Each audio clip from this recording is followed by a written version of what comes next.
সিলেটের জনপ্রিয় content creator Dipankar Das দীপ আর নেই। বুধবার 12 নভেম্বর ভোর 5টার দিকে মালয়েশিয়ার একটি হাসপাতালে চিকিৎসাধীন অবস্থায় তিনি শেষ নিঃশ্বাস ত্যাগ করেন। পারিবারিক সূত্রে জানা গেছে, হৃদরোগে আক্রান্ত হয়ে তার মৃত্যু হয়। মৃত্যুকালে তার বয়স হয়েছিল মাত্র 21 বছর। দীপ তার সামাজিক যোগাযোগ মাধ্যম ব্যবহার করে সিলেটের আঞ্চলিক ভাষায় কৌতুক নির্ভর কন্টেন্ট তৈরি করে বিপুল জনপ্রিয়তা অর্জন করেছিলেন। তার নির্মিত হাস্যরসাত্মক ভিডিওগুলো তরুণ প্রজন্মের কাছে শুধু বিনোদনের উৎসই ছিল না, বরং ছিল পারিবারিক সম্পর্ক ও জীবনের ছোট ছোট আনন্দকে ছুঁয়ে যাওয়ার এক ইতিবাচক বার্তা। কিছুদিন আগে দীপ পড়াশোনার উদ্দেশ্যে স্টুডেন্ট ভিসায় মালয়েশিয়া যান।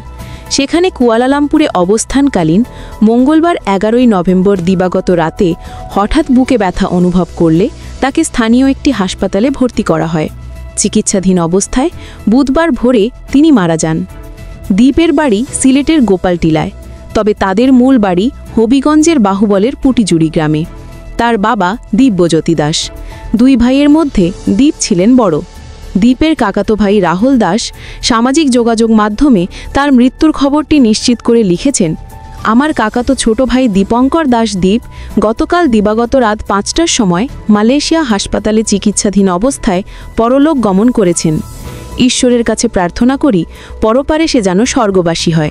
দীপ সামাজিক যোগাযোগ মাধ্যমে নিজের পরিবারকে কেন্দ্র করে হাস্যরসাত্মক ও বাস্তবধর্মী কন্টেন্ট তৈরি করতেন। তার ভিডিওগুলোতে মা-সহ পরিবারের সদস্যদের অংশ নিতে দেখা যেত। পারিবারিক জীবনের সরল হাসি কান্নাকে মজার ভাষায় উপস্থাপন করেই তিনি মানুষের মন জয় করেছিলেন। দীপের মৃত্যুতে সামাজিক যোগাযোগ মাধ্যম জুড়ে নেমে এসেছে শোকের ছায়া। সহকর্মী, ভক্ত ও অনুরাগীরা গভীর শোক প্রকাশ করছেন।